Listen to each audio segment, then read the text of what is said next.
alignment, clarity, and accountability, the three things that an SME can do now. I don't believe culture needs budget. Hold firm on the fact that it absolutely can be achieved. Stripping it back, simplicity. People just, they want to do their work friction free. So let them. Welcome to Inside the Workroom from Employment Hero. I'm Kevin Fitzgerald, Managing Director for the UK, and just wanted to share what our mission is and why we exist.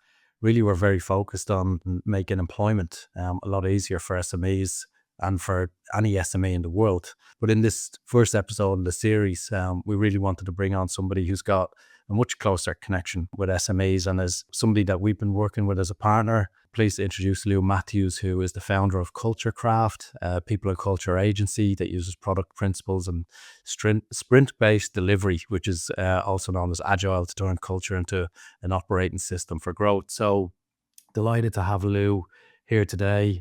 Let's get straight into it. You're working very closely with these business owners. What are they telling you in terms of how they're feeling and the challenges that may face for them going into 2026? Yeah, look, I think overwhelmingly it's a bit of fear. It's already reducing capacity to think about solutions, to think strategically. They're already operating in a very reactive space. And now it feels like that pinch is just going to be that bit more. What you start to see is reactions, because they just don't have the headspace to respond. It's really interesting to think about the headspace. You know, SMEs, in my experience, are working day in, day out, and they probably started a business through a passion or a desire to be their own boss. And to be in the right headspace to actually execute on that is really important. But the cost of that distraction is also pretty immense. Yeah, the opportunity cost is huge and it feels immeasurable, right? It's this intangible kind of woolly thing that we don't always give a lot of consideration to. I'm a big believer in using data in how you make decisions across your business. You know, how much of my energy is this decision taking? Does it need to be this difficult? And just really, I suppose, the shift in that mindset being from, yes, you're the business owner and maybe had a lot of that control, but actually now it needs to be more about trusting your own judgment and who you're bringing into the business and how they make decisions with simplicity as well. You mentioned hiring and talent and making it harder to hire. What can you go a bit deeper on that and kind of share some of the examples that you're seeing? There's lots of reasons why hiring can be difficult, but it's a lot more expensive to hire in the first place and then to employ, the cost of doing that. The decision-making process in itself as to whether that's the right solution for wherever that gap might be for a business can feel difficult. And then the cost associated with the hiring process, with onboarding, with getting people up to speed, and then actually just being an employer. Sounds like you're trying to get them into the right headspace to understand that maybe there's a little bit of intangible work that needs to be done with culture first, and then you have the framework to help them figure out the best route forward to actually see these gains in the business. Can you tell us a bit more about your experience as you do that? You know, I view culture as your operating system. It is how people get work done. It is reducing friction. It is creating processes, looking at your systems, getting rid of the frustration that people have when people want to come to work and be able to do their best work. Fundamentally, that's it. But sometimes when I think we're under pressure and you don't have that headspace to think about what the solution is, you layer in complexity without realizing it. And actually, a lot of the time it comes back to much more simplicity, removing a few things, maybe actually adding something that helps people make decisions. When we take kind of findings back, that we do what's called a diagnostic sprint, and that's just the deep dive. There's no set, we look at X, Y, and Z and everything else is an extra cost. Let us go where we need to go with this to really see what's going on. I always say perception is reality. Somebody has a perception in your business of how things are working or not working. It might not be true, but it is their reality. It's what they're living every day. A lot of the work that we do with leaders is helping them to just accept that as it is, because in doing that, it's a bit of a hack with just getting to root cause much quicker than this resistance and button heads. Well, that's not true. And it allows you to just move past it to solution much quicker. So I think what SMEs don't need is somebody to go in and say, well, all you need to do is spend this time, spend that time. It's not helpful because they just don't have it. How can SMEs, I guess, maintain or develop culture and engagement when the perception from them would be, hey, this is going to cost a lot? How can you help them with that? I don't believe culture needs budget.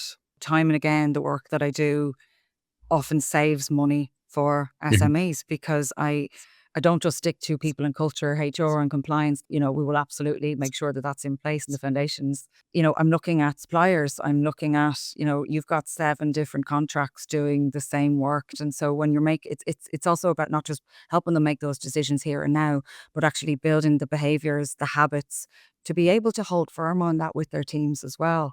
So when you look at whether it is the number of suppliers, whether it is AI, whether it is creating efficiencies, hold firm on the fact that it absolutely can be achieved. And you might just have to think more creatively about it. One of our values is find a way. There is a Mm. way.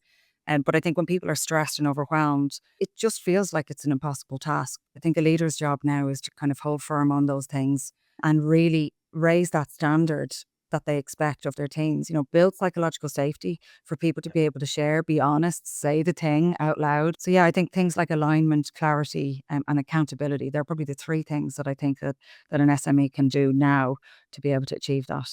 Is there anything else that you're seeing that is typical of a small business that does have a great culture? It's simplicity in processes. It's actually getting people to a point where their teams can make decisions easily. They know, whether that's even just writing down decision making rights. I know what I'm at liberty to take decisions around. I know exactly when I need to escalate that. That allows them to keep work moving forward, pleasing clients. It keeps work off the desk of founders, of business owners and leaders that should not be involved at that level. So it does not require money, Mm. complexity, extra systems, more headcount. Stripping it back, they wanna do their work friction free, so let them. Yeah.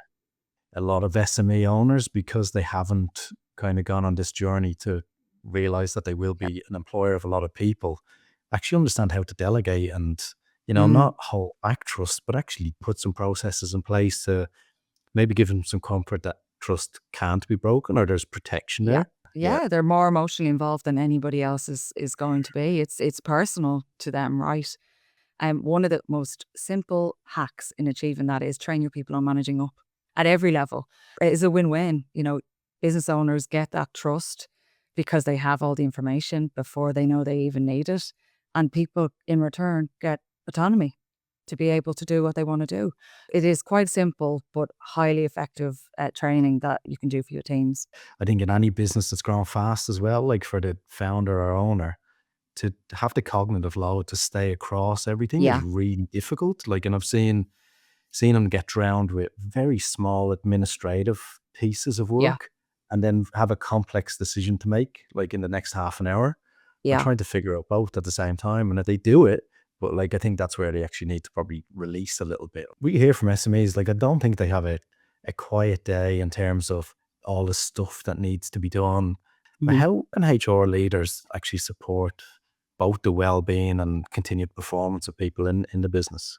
I think everything works hand in hand. Everything that we're talking about in terms of operating systems helps alleviate a lot of the burnout that we're seeing. And that is increasing as well. When you look at generations, Gen Z in particular, they have much higher burnout levels. And yet they have probably a much bigger priority around work life balance.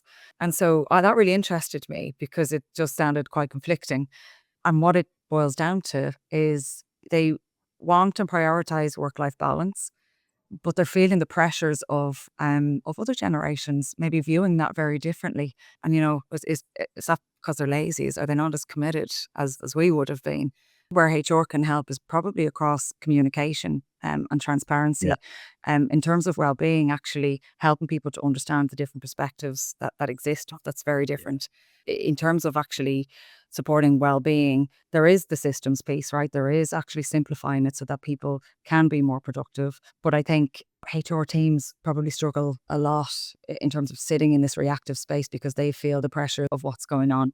They can't fix all of that stuff. What they can do is support on a communications front to contextualize things for people at every level with every problem. And in particular, when it comes to well-being, helping people to actually understand that, why, while something might feel or look like something for one person, it doesn't necessarily for Yeah. another. For SMEs, like Mm, what are you seeing as their yeah. sentiment towards it? Like how are they feeling about it? It's a bit chalk and cheese. On the one side, some SMEs are very embracing of it, and I think more on the operational side of things. I think where I see a lot of resistance is in HR teams, and sometimes because of the sensitivities, and rightly so, the data around it. I think security is a huge factor in any resistance to it. This is one of the things that I think, really has to be invested in by SMEs to be able to create efficiencies to drive productivity and revenue lines. It's here, it's not going away. That's the big gap. There's lots of assumptions around what it is, what it does, and sort of sweeping generalizations a lot of the time that just dismiss it entirely.